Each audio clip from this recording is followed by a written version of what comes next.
case we haven't had a chance to meet, my name is Matt Bystrak. I'm the superintendent, although I think I've met most of you, most of the people in the room here. So I appreciate you coming out tonight. We were just trying to figure out how many of these forums that we've had. We've had a number of them so far this fall and had a few last year as well. So just to kind of frame what it is that we're looking to do here and what I'd like to be able to get out of this evening is we're endeavoring to go ahead and have a capital improvement project begin. Just to basically to give you kind of the overview here, we do work in the district every single year, probably $300,000-$400,000 worth of work every year, just trying to maintain and upkeep our buildings. To give you a little bit of an idea as to the scope of the district, there are probably around 700 school districts in New York State. We are easily in the top 50 in terms of population and size. So we've got 9 school buildings, and then we have a transportation building, we have buildings and grounds, kind of garage, and then we also have another building as well. It's the old Ebenezer School, if you're familiar where that is, over there by Queen of Heaven. That building in particular, that's houses like our IT department, buildings and grounds, a few other facilities that we have in there as well. This project, 99.9% of this project is focused on buildings where we have our students focused. We do have a little bit of a project going on that we're trying to be able to do over Potter's Road, which is district office. There are students there, but we lease out the space to BOCES. So the vast majority of this project is going to focus where our students are at. So this project, and I'll just kind of cut to the chase a little bit before I get into the presentation, we're looking at a $75.5 million capital improvement project here. We have not done a capital project in the district. Hi folks, how are you? Good. Real quick, we are being videotaped. I just wanted to let everybody know, which is why I'm using the microphone here as well. So if you have any questions or anything. We have not sought out. Our last capital improvement project that we had a vote on was back in 2003. So we're talking about 15 plus years since the last time we actually had a capital project in earnest. So like I said, we do work every year in the district, right? $300,000-$400,000 worth of work every year. And those it's maintaining, it's enhancements, things like that. But at a certain point, you really need to be able to do some substantive work. If you have roof leaks, things like that, you can't just keep patching the roof. You've got to be able to actually just repair or replace the roof at some point. There's also, and I'll talk a little bit about this, we have a Smart Schools project as well too. Now that's running at the exact same time here. That's not something anybody needs to vote on. It was passed by the voters, the taxpayers and the voters of New York back several years ago. It's $4.2 million of money that we just have coming to us. It's going to focus mostly on our technology needs. We are using it to sort of widen the highway, so to speak, and increase our capacity and our infrastructure. So for like our laptops, Wi-Fi and things like that, increase our bandwidth in the district so that we can more effectively utilize some of our technology. So that project, we said, if we are looking to be able to open up, the walls and whatnot, and open up the school and be able to address some repairs and whatnot, it probably makes sense not to disrupt 2 separate times. We're going to go ahead and work this project at the exact same time. What we are looking to do at this point, basically, the jumping off point for any capital improvement project in New York State really tends to come from what they call a building condition survey. So every 5 years, New York State mandates that school districts undergo a building conditions survey where you have an architectural firm that comes through and does a real strategic and targeted look at your infrastructure, looks at roofs, windows, things like that, how your heating and ventilation systems are functioning. And they go through, they were here, I remember I was a building principal at West Middle back when they went through this project. It was Young and Wright Architectural Firm. They went through, they had iPads, they took detailed notes. It took a couple of weeks of a lot of people going through our buildings and taking a lot of notes, and then they generate a report for us basically that kind of helps us to tier our infrastructure and says, listen, here's a roof that you're going to want to hit now. Here's a roof that it's going to be able to wait a little bit. Kind of helps us to prioritize what our needs are basically. So we start off with that, and that was back in 2015. Took them a little while to obviously get the report to us together. And ultimately, what it ended up materializing from that was we said, listen, it's time. We haven't done a capital project in about 15 years, and we really need to be able to take a look. At that time, it wasn't 15. It was only about probably 12 years, 13 years. But we need to take a look and see what we have in terms of what the needs are throughout the district.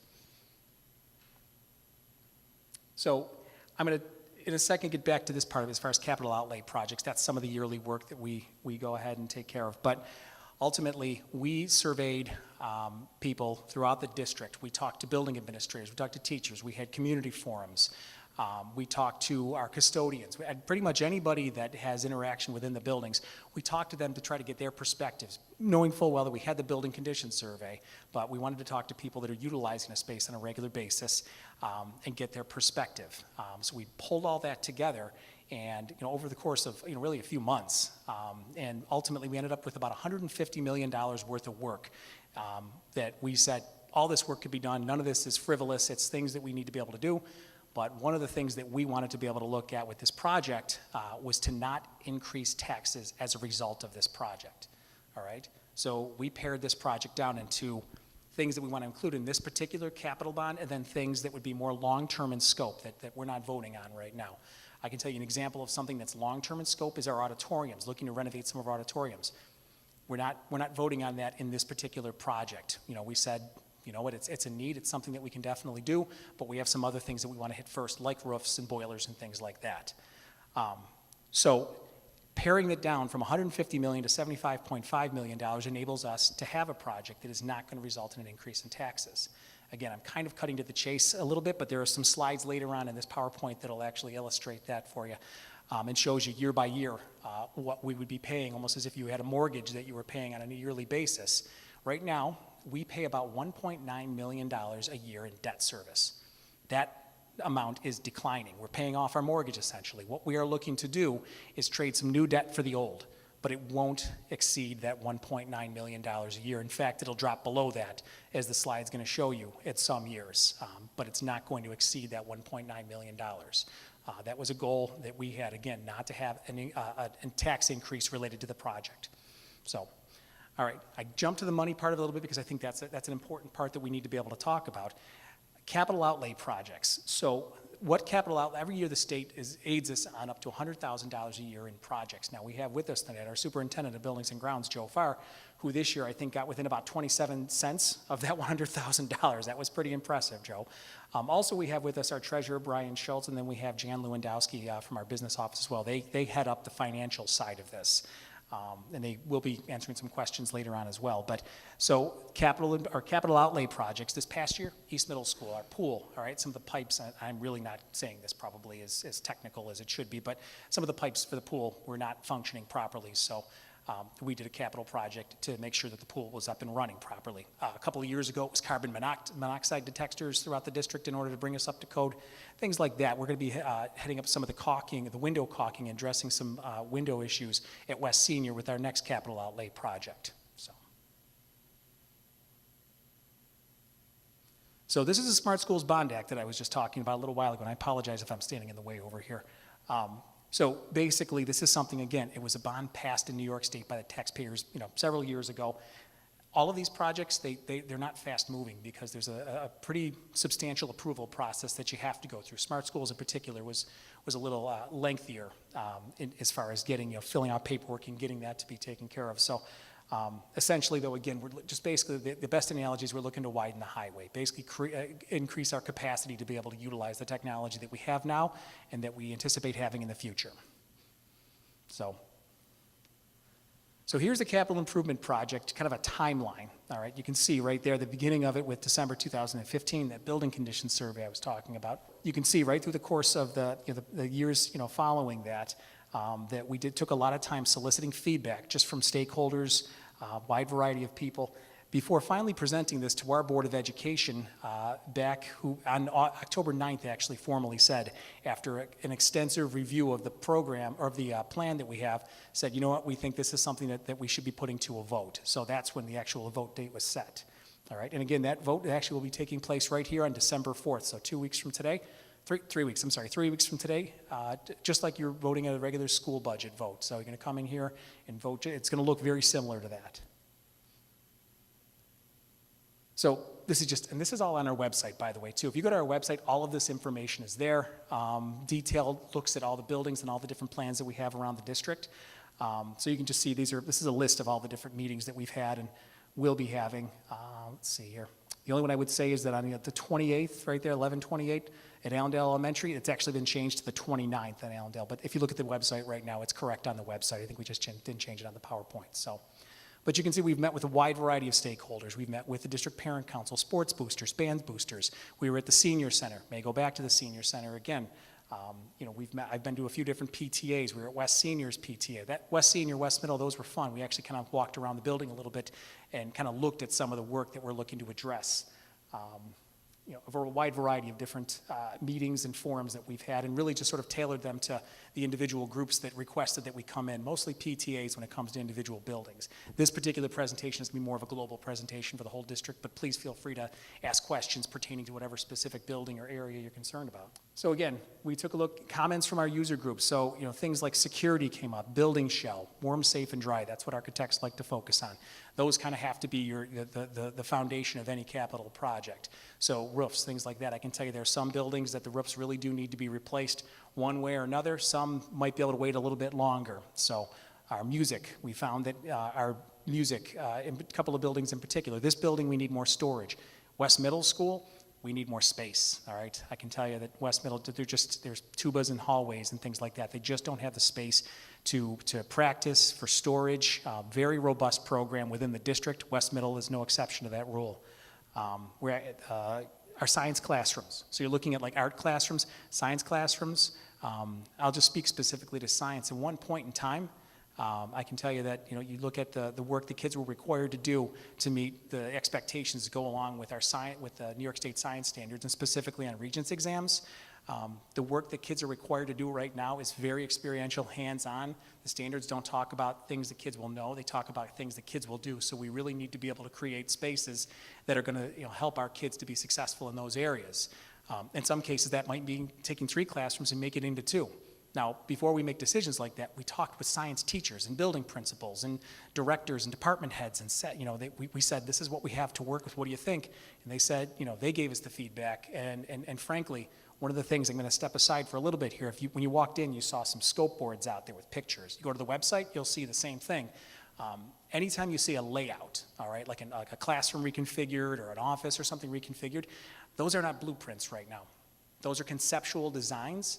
All right, because frankly, the blueprints, in order to go do the blueprints in advance, all right, it would be very expensive, and we haven't even voted on the project yet. So once if the project's approved, then we would actually get to the blueprint point. At this point, the architects build in sort of a conceptual design, and they say, this is what we think it'll take to make this happen. And then we actually engage different user groups. So if it's an office space, well, we get the people that are going to be using that office on a regular basis, a building principal, clerks, whomever it is, and say, what do we need to make this is an effective, usable space? And they give us that feedback. So this isn't 3 people in a room making a decision as to how a layout should be in a particular office. A parking lot, well, if it's asphalt, it's asphalt. I'm not sure how much of a user group we're going to have on that. But although Brian, I really do want to do the cobblestone look out in the parking lot here, but he says that's not practical. So not in Buffalo anyway. One of the other areas that we're looking at too, as far as our educational spaces, I mentioned science, I mentioned music, our art classrooms as well. We're looking to be able to upgrade some of our art classrooms as well. Athletic fields, all right. Our tracks, you can see some pictures there. I believe that's West Senior right now. It's a 6-lane track. Typically, tracks these days are 8 lanes. Our track has potholes. Both tracks on both sides of town and both high schools have potholes in them. So if we're going to be able to compete probably this spring, we're going to have to be able to do some emergency repair work on those tracks in order to make them safe. The section's not going to let us have kids running on them otherwise. Our football fields, the same thing. And interestingly too, because some folks had said, well, it's just your 2 football teams. Well, you've got the varsity, the modified, the JV football teams. You have a wide variety of other sports, including the marching band, that would be able to use the turf fields. I can tell you right now, we spent about $15,000 last year in sending students out in the spring to different practice facilities because our facilities are underwater.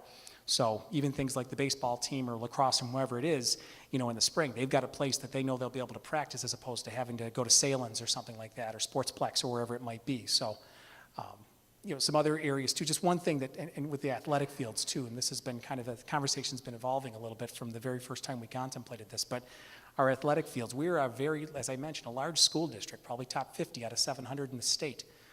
We're also centrally located, and it would be fantastic if we could actually host some sectional events, invitationals, things like that.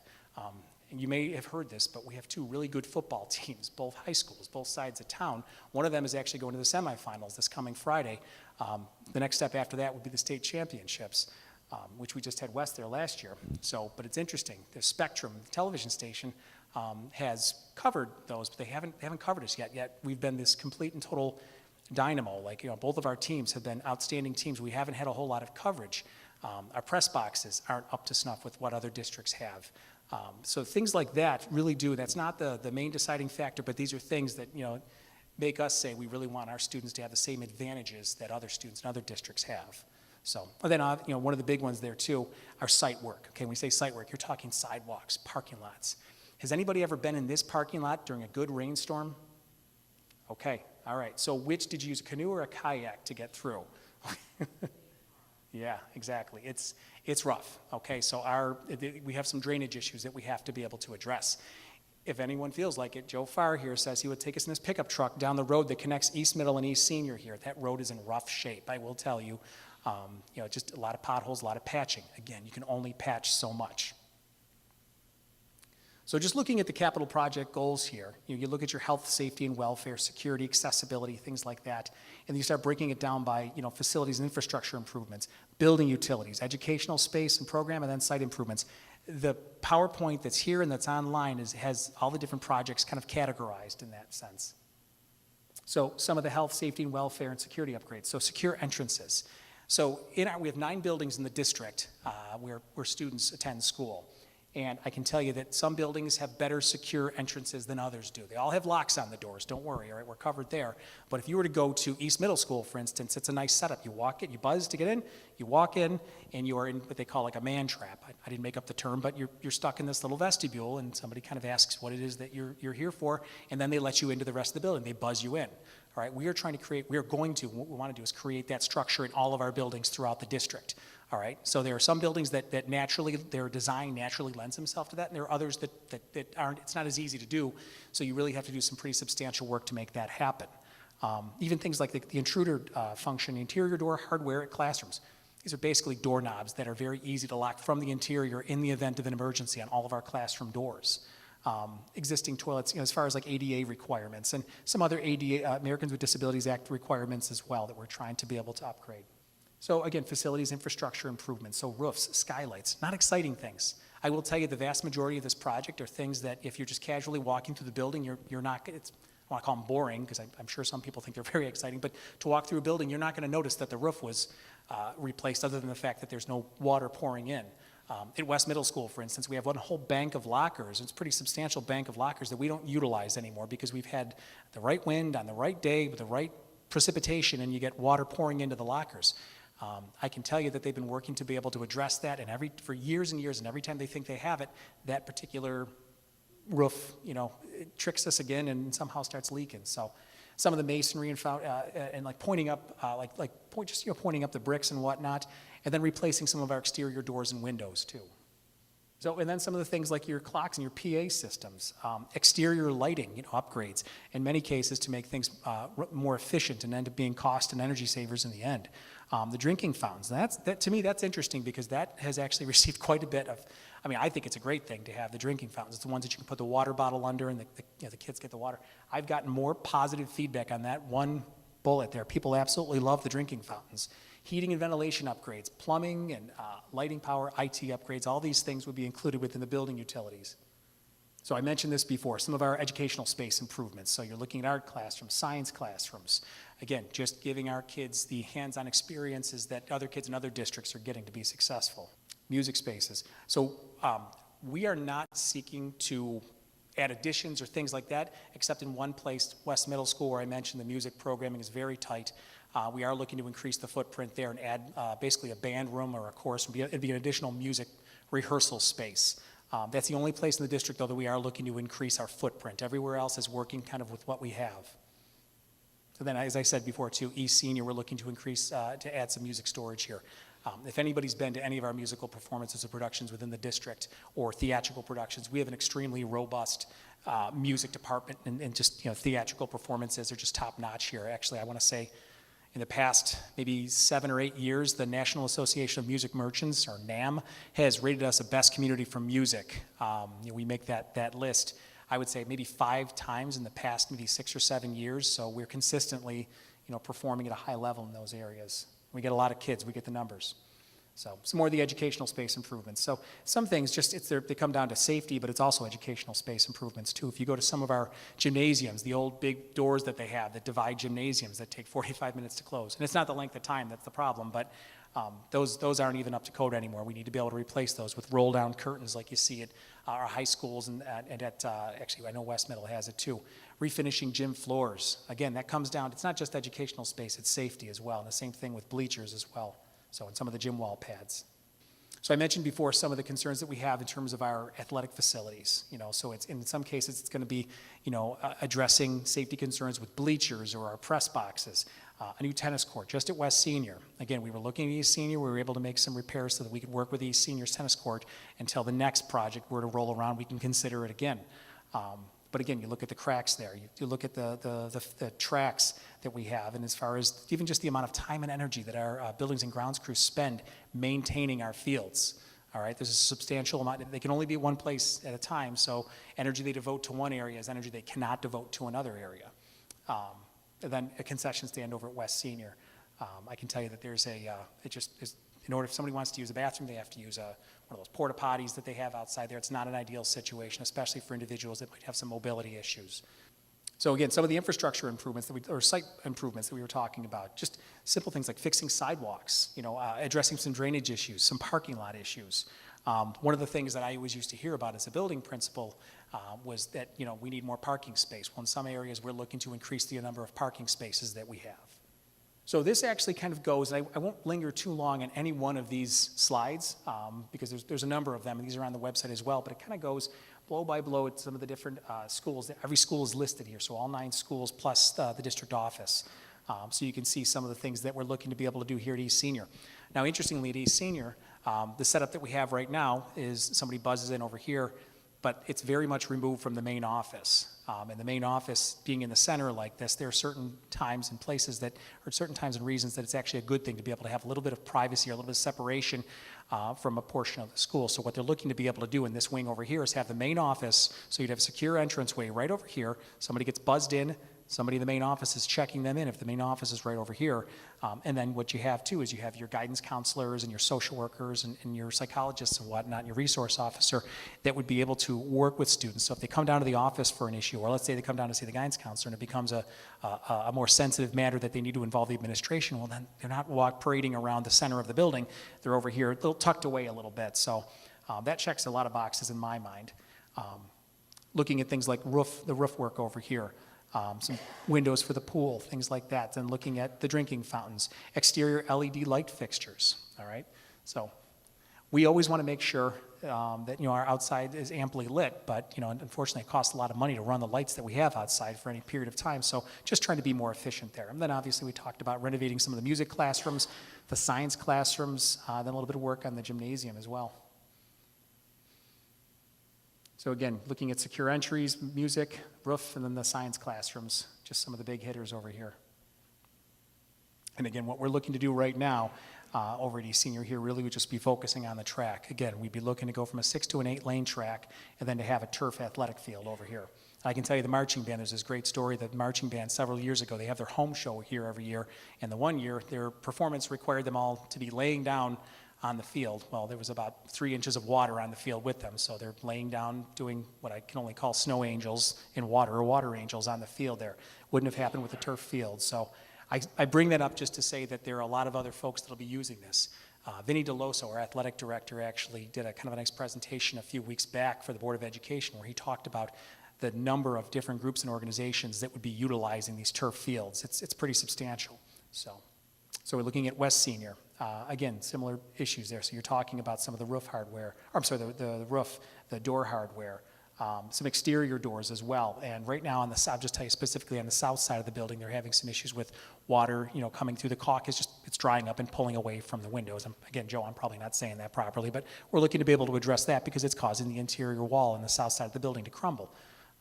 Looking to be able to address the pool situation over there as well, drinking fountains. Things like faucets in bathrooms, the gym floor, and then again, science classrooms as well. Similar situation that we're looking at, really at this point, we're going to be focusing, as far as the athletics are concerned, focusing on the turf field and then the track, then the concession stand as well. So And again, talking about parking and sidewalks and whatnot as well. So East Middle School, again, you've got some other issues that you'll be taking care of as far as the gym. East Middle's main gym, I can tell you, is a little dated right now. They have those big folding doors. They need the roll-down curtain. They really don't have much in the way of bleachers in there. So if you're playing modified sports and you're a parent of a child playing modified sports or some sort of activity within the gymnasium, there's not a whole lot of options for seating. So things like that. Some of the flooring needs in there. There's masonry work, roof work that needs to be done over there as well. And again, the hardware on the doors. They've got some other work there as well, but the health office in particular, they want to be able to enlarge a little bit. It's not an ideal setup right now.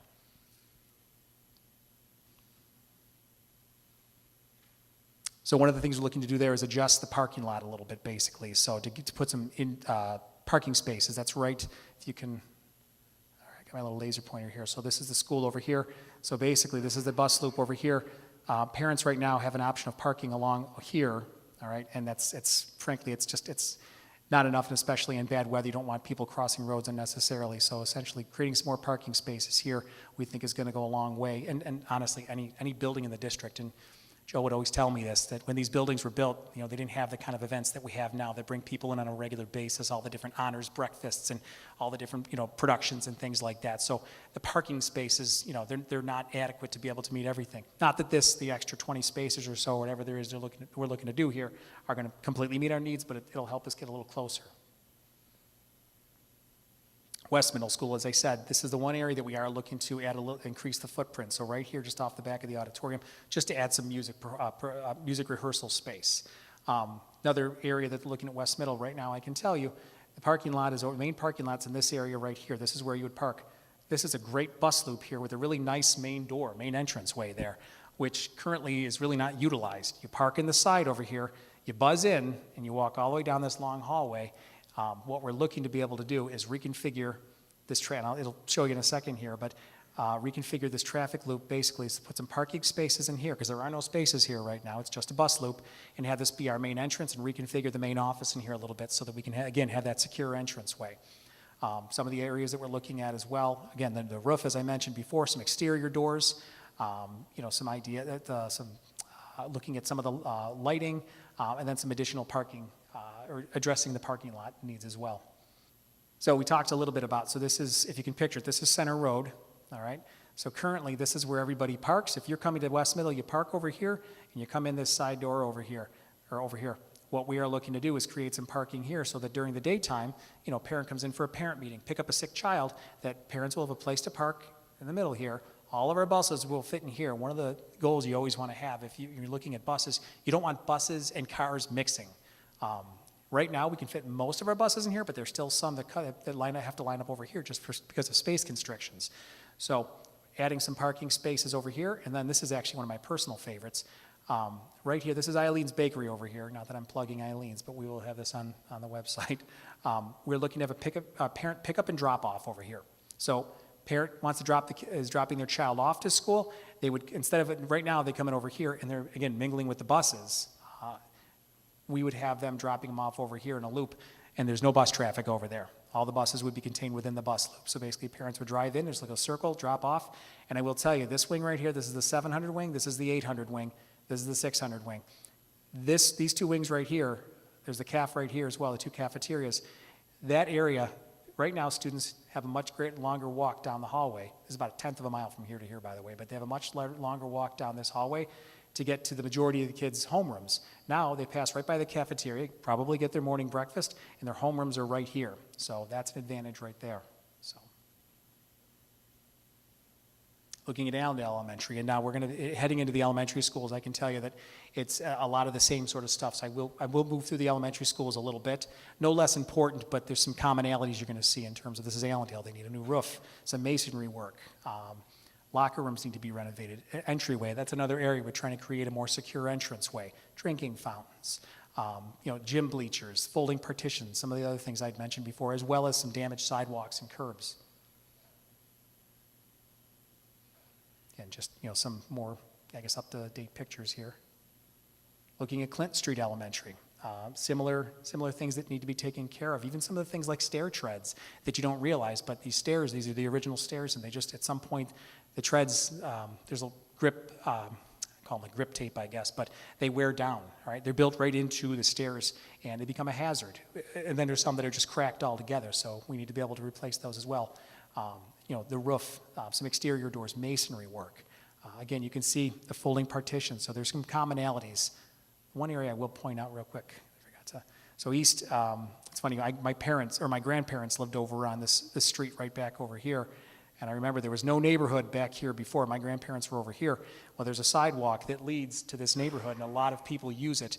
Well, the sidewalk has horrible drainage right now, so we have a lot of kids that are coming to school. Their parents are walking them to school. It's not safe right now, especially in the wintertime, because it ices over because the drainage is poor.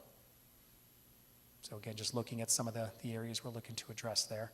Northwood Elementary, some similar features that we're looking to be able to address here. Accessibility as far as our stage is concerned, some masonry. Things like air handling and ventilation. All right, gym wall pads, the folding partition again.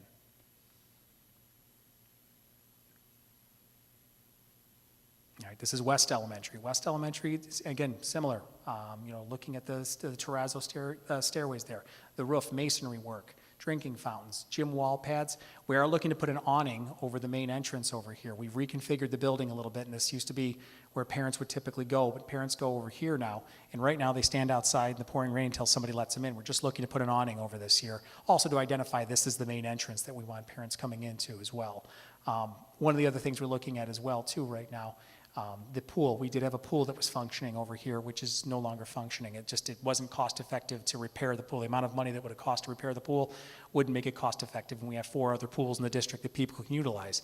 So we're going to be filling that in, and West Elementary has got some newfound space, essentially, which is a pretty substantial space, which is going to be a big win, I think, in terms of being able, because right now they have their music lessons are performing on a stage at the same time the gym class is going on. It's not ideal. And finally, moving on to Winchester Elementary. That's our last school that we have on the list here. So again, looking to be able to address the vestibule and making the secure entrance, the roof, some masonry work, and then looking at like the gym wall pads, folding partition, some sidewalk work and some paving.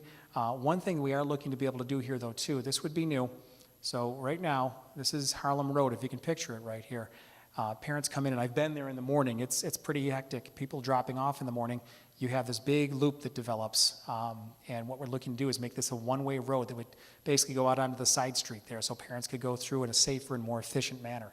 We're also looking, right now there's like what I would only describe as kind of like a shed off the back of the building right now. It serves as kind of a vestibule, and we're looking to make that into a real structure. And this is Potter's Road, the district office. We're just looking to put an awning over here in this area right here to basically to better identify where the main offices are. People continually go into the wrong side over there, and we want to be able to make it a more pronounced and prominent entranceway. So when I talked about long-term scope, so if you're on the website taking a look at this is the long-term scope I talked about that's not included in this project. So you're talking about auditorium renovations, some more window repair, locker room renovations. There are other athletic fields that we may want to consider down the road, and then some remaining site work. We want to continue to work. We've prioritized the most needy parking lots and sidewalks, but there's still going to be more work to do down the road. There's just some additional long-term scope that you'll see next here as far as auditoriums and whatnot. Looking to increase the accessibility. Right now, that's an elevator over there across the way, that little wooden door over there. So that's how, if people are in a wheelchair or have mobility issues, that's how they would get into this auditorium. It's not an ideal setup. So there are some options. We've talked to the architects we can consider. Down the road, this is something we would want to at least explore. So again, there's some additional potentials for site athletics, whether it's multi-purpose fields or baseball diamonds. These are not things that are in the project that folks will be voting on, though. So if you notice, the no local tax increase is in bold and underlined because this project, the way we've structured, is not going to result in an increase in taxes related to the project. So we get about a little more than 76 cents on the dollar if we do a project through what they call the capital improvement process, where New York State approves all the work that we do. And our local share is just over 23 cents. So if we were to try to do these projects outside of going through New York State, we would not get any aid. So we'd go from having to spend $1 for $1, now we're spending 23 cents on the dollar essentially. again, just to, I guess, to frame this, this is something that was a priority with this particular project. There are some districts you'll see that go through capital projects, and there's a substantial amount of money that they're saying, we're not going to take advantage of the aid. Now, we really worked in each of our buildings to make sure that we maximize the amount of aid that we can receive on each building. All right. So just, I guess, looking at the overall, that's a pretty big chunk of money that I wouldn't want to pass up. Brian Schultz, our treasurer, always says that money is going to be spent somewhere in New York State. All right. Someone's going to take advantage of this, and we want it to be here. So this is an interesting slide here, and it might take your eyes a second to adjust to it. But again, this is on the district website as well. But this right here, this red line, okay, it's just below $2 million, it's $1.9 million. This is what we're paying right now in debt service, okay, every year, all right, that our taxpayers pay for, all right. You can see it's declining. The debt service is going down, all right. What we are looking to do is basically assume some new debt for the old debt, all right, so that our taxpayers would not see an increase in taxes related to this particular project. Now, you didn't hear me say that there won't ever be any tax increases. We have operational increases. We have other reasons that we have to increase taxes, but we do, since the tax cap has been in inception, since it's the inception of the tax cap, we've always been respectful of it. And I'm just, at this point in time, this particular project, we are not looking to result in increase in taxes. All right, you can see it goes all the way out. We're looking at 2040. Now, one of the questions, and again, it's funny, somebody said to me last week at a presentation, we've done a lot of these forums, somebody said to me, hey, do you ever get sick of kind of doing the same presentation over and over again? I'd be honest with you, they evolve a little bit because people ask questions, and then we want to bring those questions and the answers to them to the next presentation, so they really have evolved a little bit.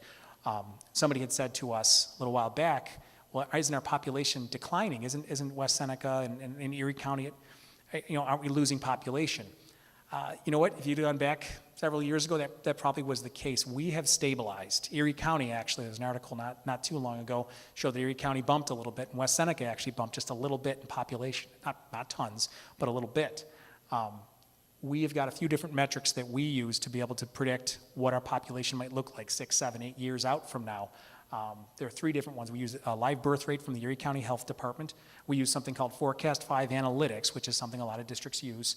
And then we also use, Cornell University actually has a program as well. And just they take into account the particulars of your district. And I'm sure they're using some of the live birth data and whatnot as well. But, and they give you a ballpark as to where your population is going to be so many years out. And we are still, right now we're just under 6,500 students that actually attend school in our buildings and go out 6, 7 years. We're likely going to still be well over 6,000, probably somewhere, give or take, where we are right now, all right?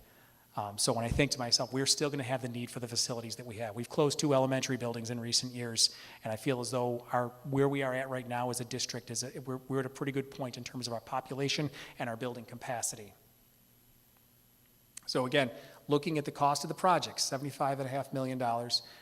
And then you're looking at the amount of state aid that we would get, over 57. The local share is over 18, just over 18.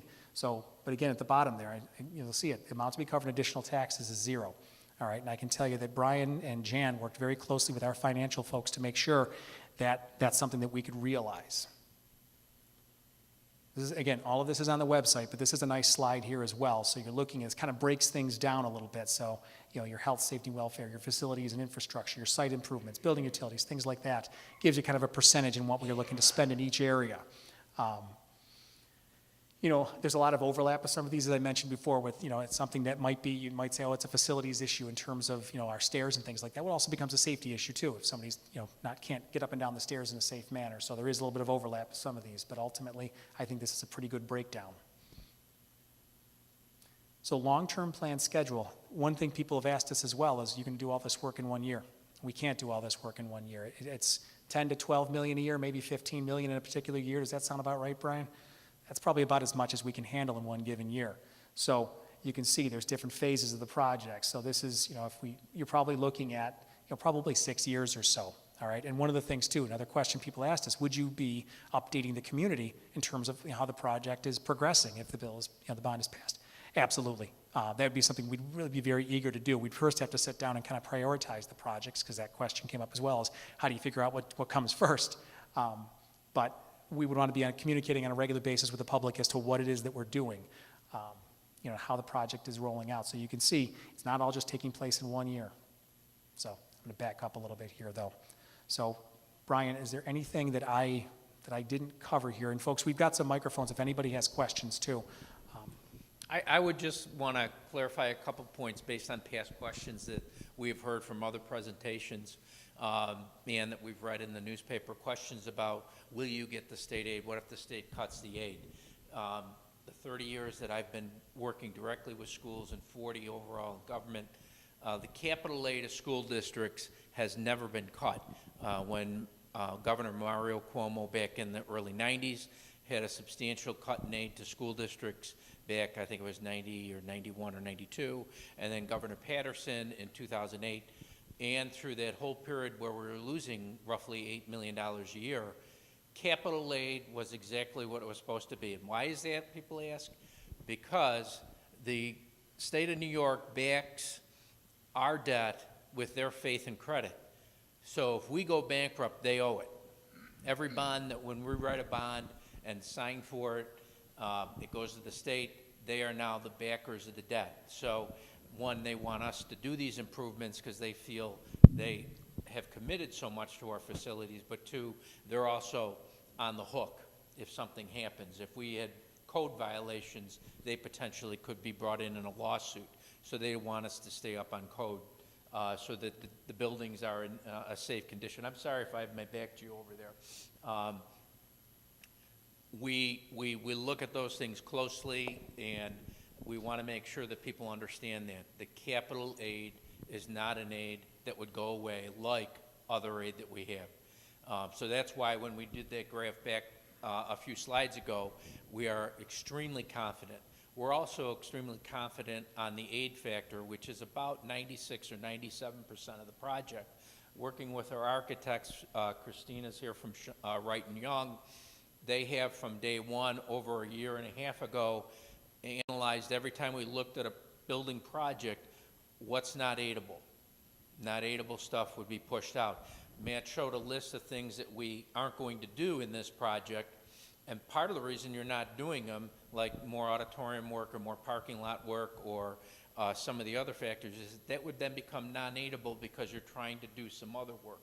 And it's a unique formula. It's a formula that says you can do some non-aidable work like sidewalks, parking lots, athletic fields, tracks, auditoriums, but you can only do a certain amount. And that it has a 5-year window of use. So if you do a project 5 years later, then you can go back into that building and then get more aid. It gets regenerated, if I could use that term. So we've been very clear from the beginning that we wanted this to be an aidable project, largely because we wanted to have that no tax increase impact. And I think that's part of the major thing that we tried to fulfill. We also would like to clarify, some have stated that if we didn't do this, our budget would go to $120 million to $195 million. Capital project is separate from the operating budget. The only thing we pay in the operating budget is the mortgage, the debt service, how much we pay on the facility. If the project's not approved by the voters, we would be forced to do repairs on a more timely annual basis, and instead of $300,000 or $400,000, figure out how many years how much it would cost to try to do $75 million worth of work. We would be jamming a lot into each year, non-aidable, fully taxable.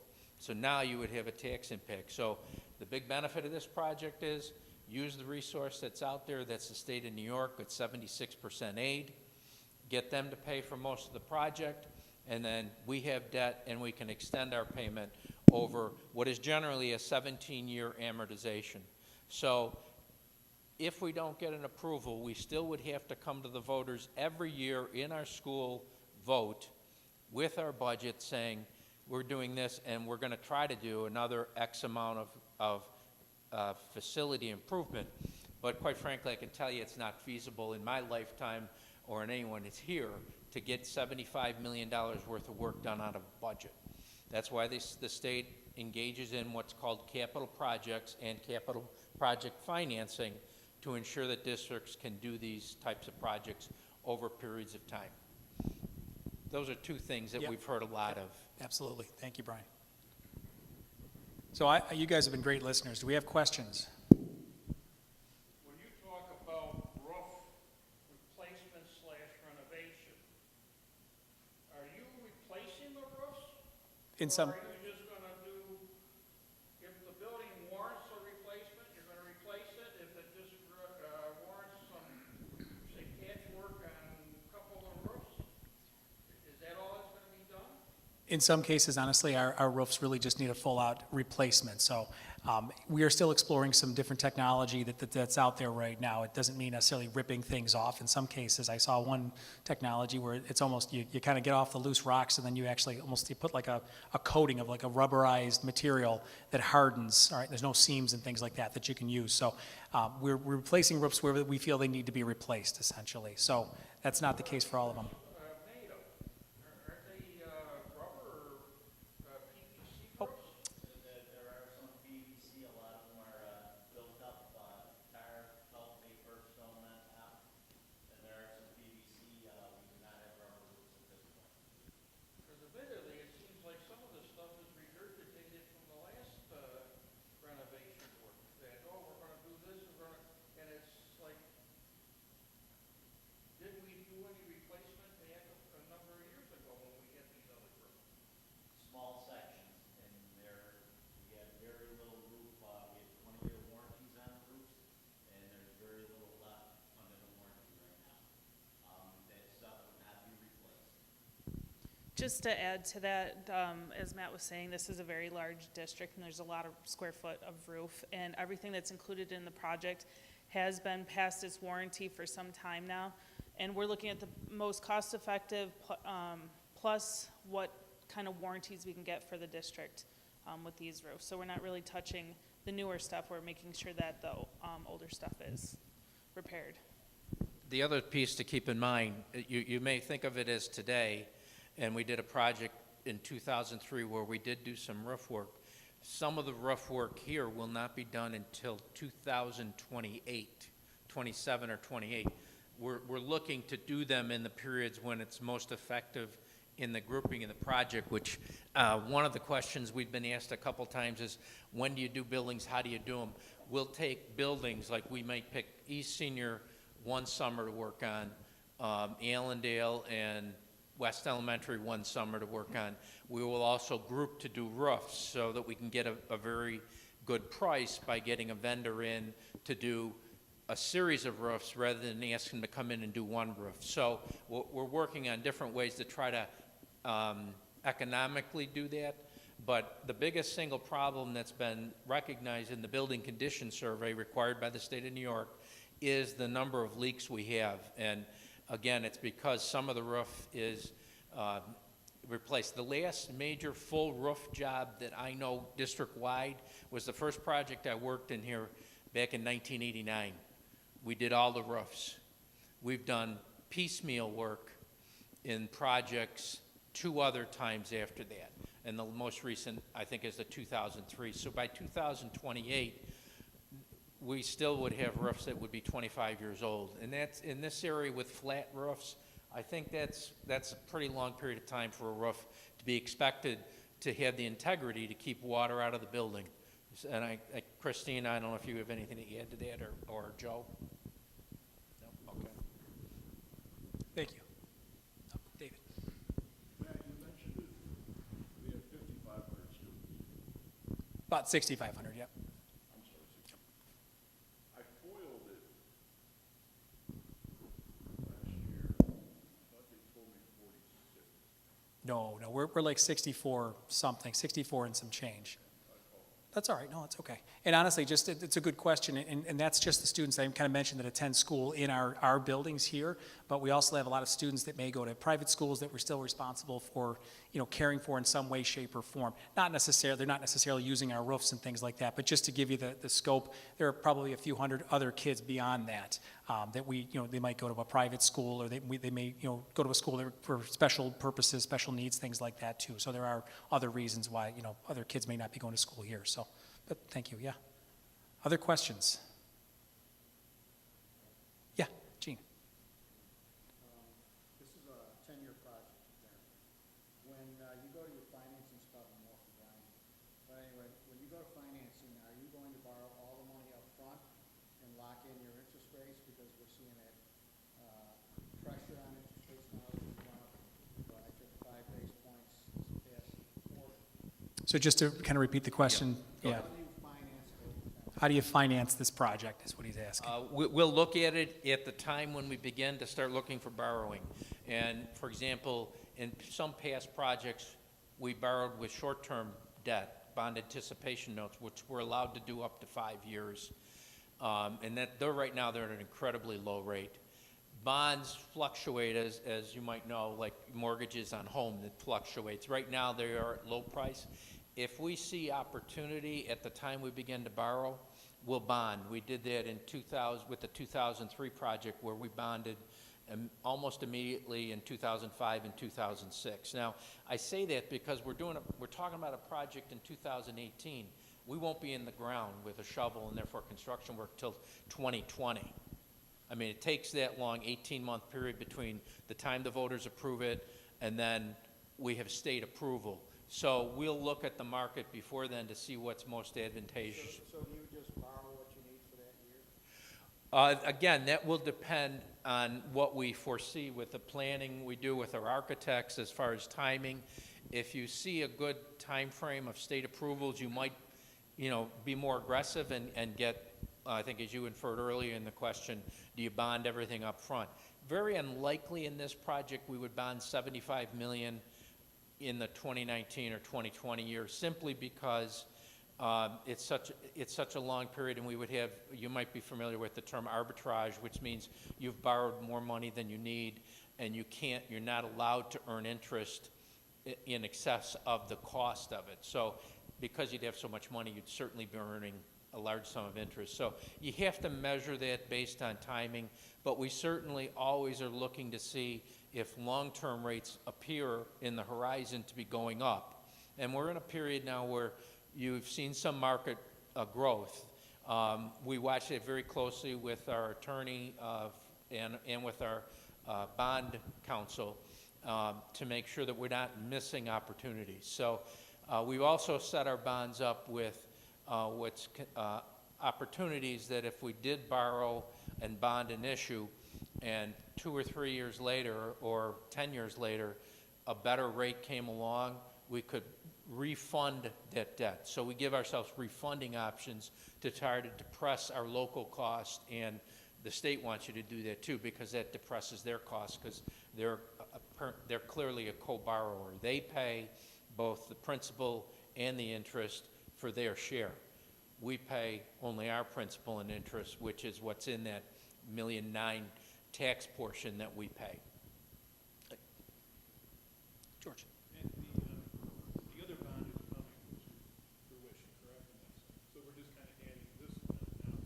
Correct. If the voters vote no on this particular one, and it's great to put up 18 million to get 57 additional. So what would our taxes go down if the voters vote no?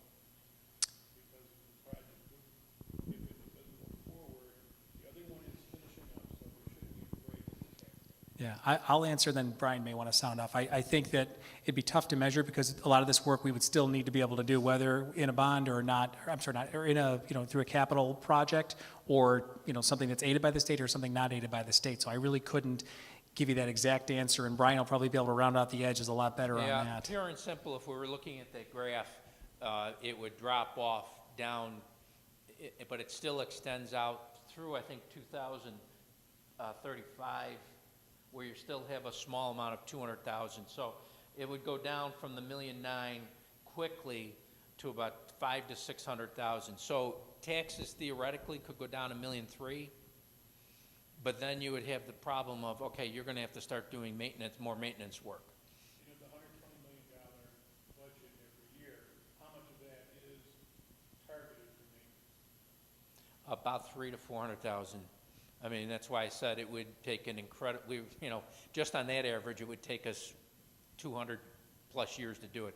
You'd have to substantially increase, particularly for the items like roofs, heating, ventilation, and code requirements that the state would be looking at that we would be falling behind on. And those are the items that, we would be most concerned with. Other items may not be done, but they then would be subject to repair work, as we've said, with tracks and fields.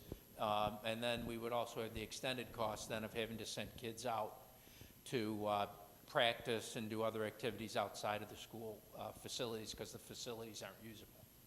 So like when we go to the town board meetings, which is half of our taxes, and you guys are the other half, they're able to say to us, well, on like the town center, it's gonna cost an average homeowner $100,000 assessed value, $95 a year. Mm-hmm. You guys don't have an amount that you can tell us this would go down per year because That's of the bond, this project not going forward. what it would go down would be on $1.9 million. That's roughly about 1/3 of our tax rate, our tax impact. So on an average person, 1/3 of about $1,200 or 1/30 of $1,200, it might be a $40 decrease per year. It's not substantial because most of our operation budget is operation. Our debt service portion is really only about 1/30 or less than our total tax collection, and only about, the number is probably closer to 1% or less of our total budget, 1.9 million in tax. So it's not a huge number. And again, in the past, when we've seen increases, we've put them in. We're talking about a no increase, so we haven't any reason to talk about no increase. Thanks. Other questions? Yeah, David. With 5 elementary schools,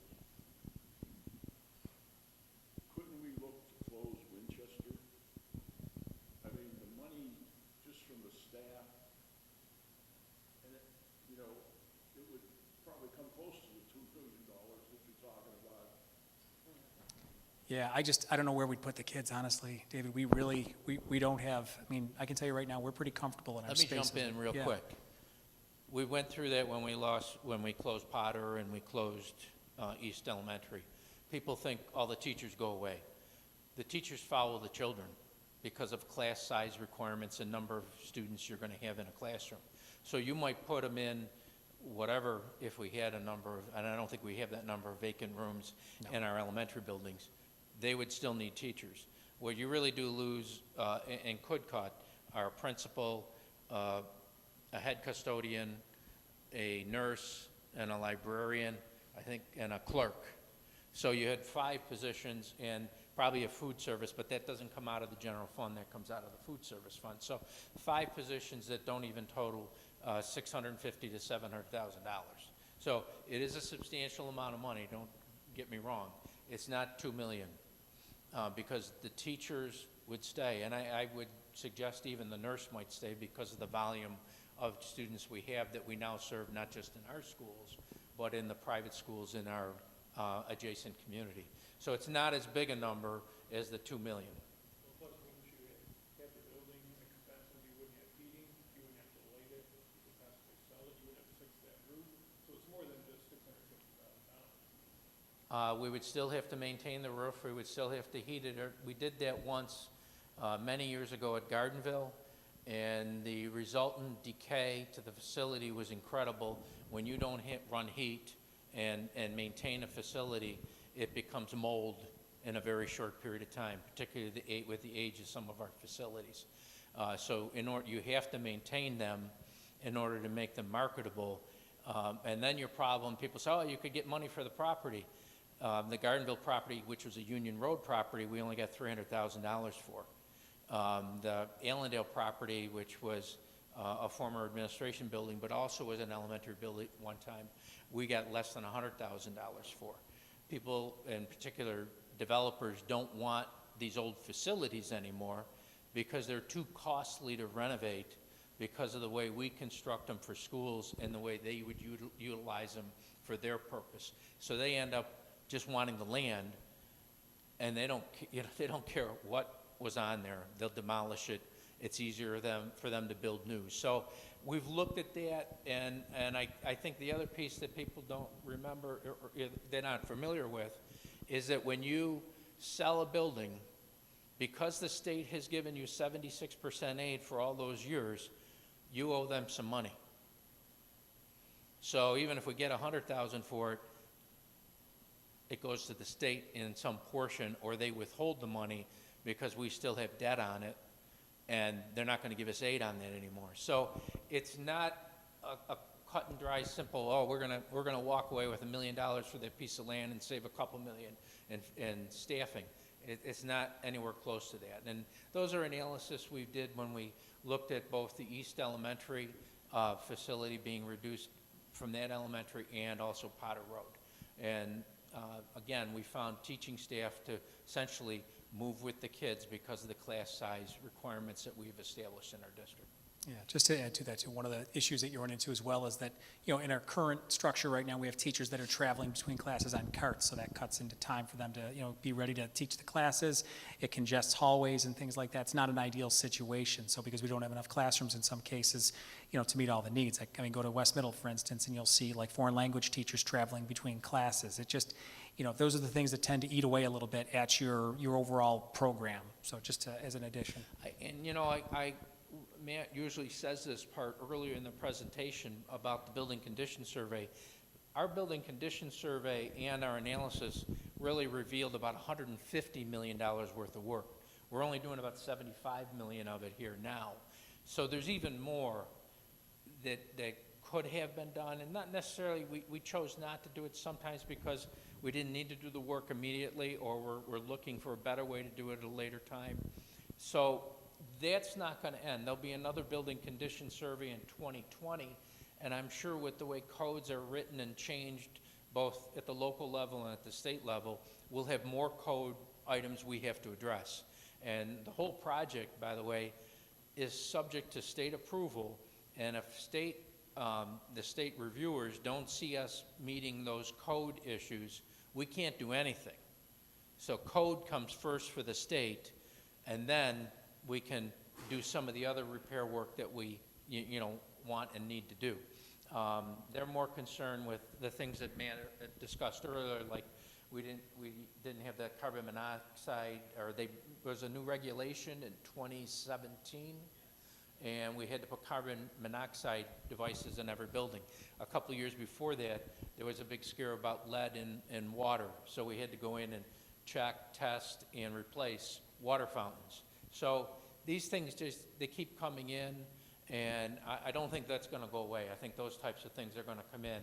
And the 300,000 to 400,000 that we have in isn't anywhere close to meeting the sufficiency we have. Imagine a roof here, and I'm thinking that the roofs and all of these is probably about 20 to 22 million of the total project in that neighborhood. This is largely a roof project with other things that we're doing. So, I mean, you just see the scope of that. That's the major thing. And people ask, how are you going to do this project? One of the things we're going to make sure is that the building is tight from the outside first before we do anything else. Roofs will get repaired, doors, windows, thing like brickwork, where we're losing either energy or moisture's getting in. Those are the most important things, and those are the things we're working on right now and hoping the voters will approve so that we can start doing that, so that we can get those repairs done instead of thinking about buying umbrellas and buckets for kids in classrooms. Because what I'm told is, particularly at Allendale, it's ridiculous the amount of leaks that are in that building. And Matt is familiar with West Middle from being the principal there, the problem with the 600 wing lockers where the water on the right day just comes right through.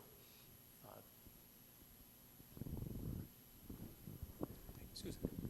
Several years back, the district did a study, and I forget the name of the study that was done, but they did come up with the fact that you did not need all of the elementary schools that you have, that you could have moved all of your elementary students into West. At that point, into West Elementary? Was that? No, that's not accurate, Susan. There's no way we could fit all of our elementary students in one building. Okay, I thought I had read that in the study. That building itself, when I was a kind of an assistant principal over there years ago, and we had about 800 students there, and that was, we were busting at the seams, so. Yeah, I mean, we have roughly 550 students at every grade level, give or take up or down around that range. to have all your elementary in there. Even if we just went with a K through 4 configuration, you would need I don't think you could fit them in either of the high schools. I mean, quite frankly, they're not rated, and that's the other thing we work with the architects for, is the state rates our buildings based on the size of the classroom and therefore how many kids can go in. Because we're an older district, we have smaller classrooms, particularly in those, buildings, and many of our buildings were built before 1970. So those buildings are not at the state rated number right now for classroom size, which is why you're seeing some of the changes with the science labs, the art rooms, and why you're seeing us push in some instances to try to get a lower class size, both for outcomes for kids and instructional purposes, but also just sizing. When the buildings were built, they didn't have computers in the rooms. They didn't have, some of the activities and some of the ways that students are taught, learning styles, different groupings of kids. You also didn't have social workers, OTs, PTs, psychologists. We have a whole different range of services required, and most school districts, if not all, provide and serve to kids now. So those are all spaces that are required for staff and students to utilize. So the building use is not the same as it was when they were built. The buildings were designed for one purpose back in a certain age when instruction was given in a certain way. That's changed, and I think Matt outlined that, particularly with science, where we've had people go in there and they say they can't believe the poor quality of some of the safety stuff to protect kids from chemicals and rinsing and safety. They're way out of date. And I mean, that's really what we're trying to catch here. If you imagine, we haven't done work since 2003. We are a whole generation or two of kids and instructional methodology out and away. This is not the schooling that I got in the 60s, late 50s and early 60s, nor is it that we gave in the 80s and the 90s. It's really changed radically, and that's part of what we're trying to adapt to with this project. We're really trying to do this so that our students are prepared for whatever they do outside of our doors when they graduate, whether it's to go to a job or a career activity or going on to college. Too many kids are giving us feedback that they can't believe what they're hearing in college from people they go to school with in college that we don't have and they have. And it's really not fair to the kids in this community to be that far behind in some of these facility type things. And they're basic, they're meat and potato things. And that's what we're striving to try to get done. Bring these kids up to a level that meets their needs for the next century. So I guess my question that I wanted to get at is, you have Winchester, and you have a building that can house how many children, and what is the population of your building? Winchester right now is in the mid-300s, I believe. And what is what can that building hold? It's at max right now. Yeah, it's pretty We actually crowded, have yeah. the kindergarten class going to Northwood. We don't have enough space there for the Winchester. When we did close Potter Road, there was a consolidation of the Potter, Winchester, Northwood grouping, and we found we didn't have enough class space for the kindergarten kids at Winchester once we got into it. So they are going each year over to Northwood. So you're using both of those kindergarten classrooms at Winchester, plus sending them over to Northwood? Yeah, we do not have any kindergarten students No, at yeah. Winchester. They're all at Northwood, and the Winchester They're being used by students- other classes. Yes. We would have the kindergartners at Winchester if we could. We just don't have the space for them there right now. I mean, I don't have the number in capacity-wise, but our largest elementary building is the West Elementary, which could handle somewhere upwards of 650 students. Clinton and Allendale are in the upper 500 range that they could handle. Northwood's a little smaller than that, closer to 500. Winchester is the smallest, just under 400 students, but each of those buildings are very close to capacity at the current time. And that's the reason we closed the two, is to do what you had inferred earlier, to get some savings on wherever we could, and to maximize see, when you do have 7 class buildings with classes, you're gonna have smaller class sizes. When you go to 5, we tightened it up. And quite frankly, some would say, and I think they're right, that we overdid it with what we did with the Potter to Winchester, Northwood. And that we still have a problem that we have to address, and we have to find a solution to that within the structures of the facilities we have. The other thing that we would find, and Christina, if you want to comment, you're welcome to, the state will not allow us to add classrooms in our district to, say, make a bigger high school so that we could get all the kids into a high school, because we have enough capacity in all of our buildings. And, you know, that's one of those quirks of the way that they aid things, is that you're aided on capacity, you're aided on number of students. So if you don't fill their need or their button there that says capacity, you won't get aid. We can get aid on everything that we're doing here because we meet those criteria. And that's largely because we have chosen in the last couple of years to reduce down with East Elementary gone, Potter Road gone. Quite frankly, I think we're probably where we're going to be for maybe 15 years.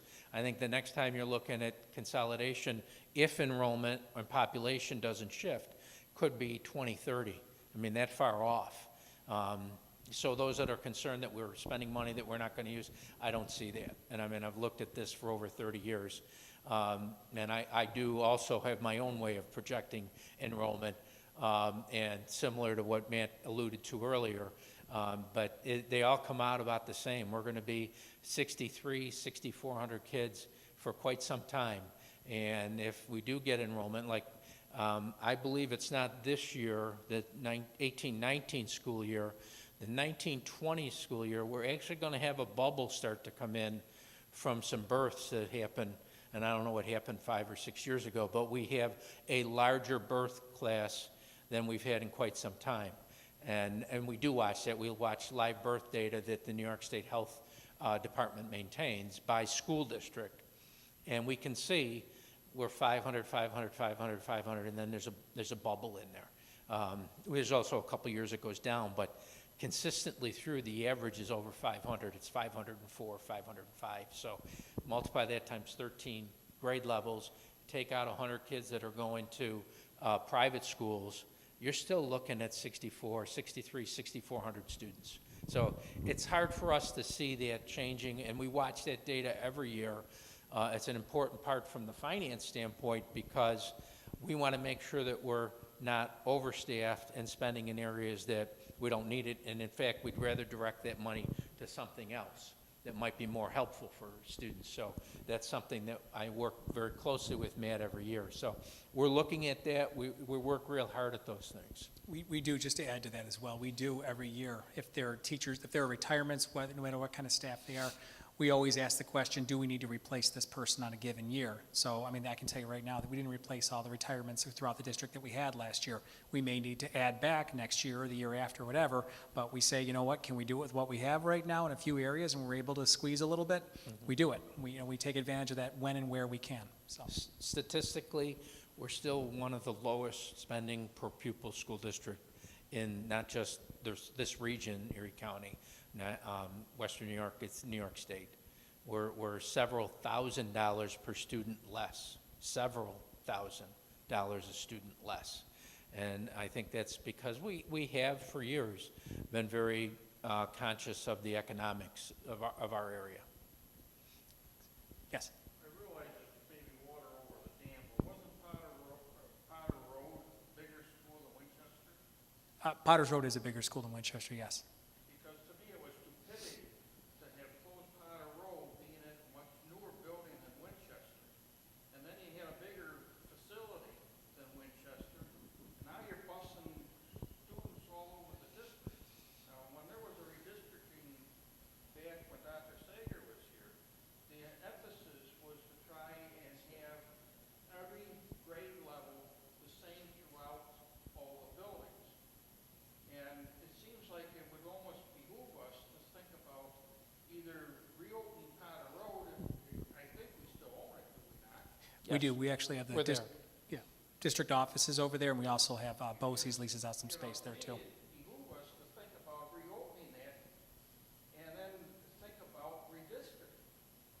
One of the reasons that, and there were a lot of different reasons, and to be honest with you, I wasn't involved in every part of that decision, but part of the decision was that Winchester was a much more global walking facility district. We have more students walking to school from Winchester than any of our other schools. That was a consideration. Potter Road, because of its closeness to the businesses that were going on there, and most of our property, north and west, is commercial property. To the north and east is the thruway. We really only were fronted by about 5 homes. So, part of it went into that. I'd have to go back and look to see what other rationale. That's something we've talked about in-house, why that was done and why did we leave that out. And I think that was just a mistake by some people when they were distributing the population in regions. I think that's something we're going to look at to see if we can find a solution to. We're working on this problem first, but that's a problem that's in the back of our heads that we're going to have to address. And I can't say that I know every reason why they chose Winchester over Potter. They did. Do you have a question? Oh, gotcha, okay. Other questions? So I did say all this is on our website. If somebody has another question, call me directly. I'm happy to talk about this. I talk about this a lot. It's probably more than some people want me to. But please don't hesitate. Email me, call me. I'm happy to talk to anyone, anytime about this project, okay? And again, the vote date is December 4th. It's right here at East Senior. It looks just like a regular school budget, that you would vote on. But again, just if you have any questions, please do not hesitate. And I do appreciate everybody coming out tonight. I know how busy things are, especially this time of the year leading into the holidays. So thank you very much. I appreciate your time.